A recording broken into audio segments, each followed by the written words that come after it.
In ancient Judah, a crisis of unimaginable scale unfolds. The land, once prosperous and proud, now trembles under the shadow of a mighty invader. Families huddle in fear, and the streets echo with uncertainty as the people brace for what may come. The Assyrian Empire, led by the formidable King Sennacherib, stands at Jerusalem's gates. Their armies, renowned for their ruthlessness and strength, have already swept through the land, leaving devastation in their wake. Now, they set their sights on the heart of Judah. Jerusalem, the last stronghold of Judah, faces annihilation. Its ancient walls, once symbols of security, now seem fragile against the overwhelming force assembled outside. The people of Jerusalem know that defeat could mean the end of their nation, their culture, and their faith. King Hezekiah, a devout and courageous leader, is trapped within these walls. He seeks guidance in prayer, his heart heavy with the burden of his people's fate. The weight of leadership has never felt more crushing. The Assyrian commander, confident in his power, mocks the faith of Jerusalem's defenders. He proclaims that no God has ever saved a city from Assyria's might, and that Judah's trust in their God is futile. His words are meant to break their spirit. Hezekiah faces a dire choice: surrender to the enemy and hope for mercy, or stand firm in faith and risk total destruction. The eyes of his people are upon him, searching for hope in his resolve. In a moment of anguish, he tears his robes in grief, a powerful symbol of his desperation and mourning. He turns to the temple, seeking solace and answers as the city holds its breath. The fate of Judah, the survival of its people, and the legacy of the line of David now hang in the balance. The next decision will shape the destiny of a nation for generations to come. In the darkest hour of his reign, when hope seemed lost and the enemy's shadow loomed over Jerusalem, Hezekiah turns to the temple, seeking divine help. The city is gripped by fear, but Hezekiah chooses faith over panic, stepping into the sacred space where generations before him had called upon God. He carries the Assyrian king's blasphemous letter, an open threat and insult to Israel's God, and spreads it before the Lord, laying his fears and the nation's fate at God's feet.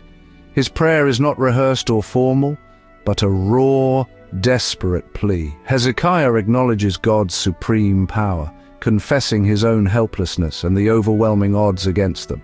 He boldly declares his faith in the one true God, contrasting him with the powerless idols worshipped by other nations, idols that could not save their people from destruction. Hezekiah pleads for God to defend his own name, to show the world his sovereignty, and to rescue his people, not just for their sake, but so that all nations would know the Lord alone is God. In this moment, the battle shifts from the city walls to the spiritual realm. Hezekiah's faith becomes the true weapon against fear and despair. By entrusting the crisis to God, Hezekiah seeks deliverance not only for his people, but for the glory of God's name, believing that faith can overcome even the greatest threats. As Hezekiah prays, a message arrives from the prophet Isaiah. God has heard Hezekiah's plea and responds with a promise. Isaiah's prophecy dismantles Sennacherib's pride, declaring his victories ordained by God. God vows to lead Sennacherib away like a beast, sparing Jerusalem. The prophecy assures Judah of divine protection, not by their strength, but by God's honor. Isaiah's words transform despair into hope, affirming God's unbreakable promise. Night falls on Jerusalem, the Assyrian army confident of victory. But in the silence, a miracle occurs. The angel of the Lord strikes down 185,000 Assyrians. Morning reveals a devastated enemy camp, a testament to divine intervention. Sennacherib, humbled, retreats to Nineveh. The siege ends without a single arrow fired. Jerusalem witnesses the power of their God delivered by a silent miracle. Hezekiah's story is a testament to faith and divine deliverance.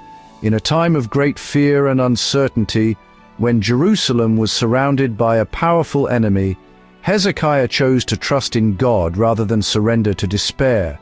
His unwavering faith became a beacon of hope for his people, reminding them that even in the darkest moments, God is present and able to save. Through heartfelt prayer, Hezekiah opened the door for God's intervention. He did not rely on his own strength or military might, but humbly sought the Lord's guidance and mercy.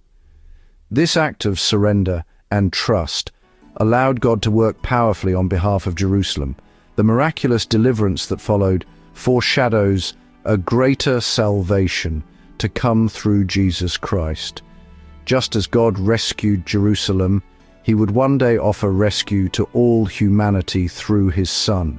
Hezekiah, standing as a type of Christ, intercedes for his people, pleading for mercy and deliverance. His actions point forward to the ultimate intercessor, Jesus, who prays and sacrifices for all. The salvation of Jerusalem was a miraculous act of God, a moment that mirrors the Christian understanding of salvation, where God steps in to do what humanity cannot do for itself. Humanity, unable to save itself from sin and brokenness, receives undeserved grace through Christ. This grace is freely given, not earned, and it transforms lives just as it transformed Jerusalem's fate. The story of Hezekiah assures us of God's power, faithfulness, and love. It points us to our ultimate deliverance through Jesus, reminding us that no matter the challenge, God's promises remain true, and his salvation is always near. Are you ready to continue? Just click here and come along with me to the next chapter.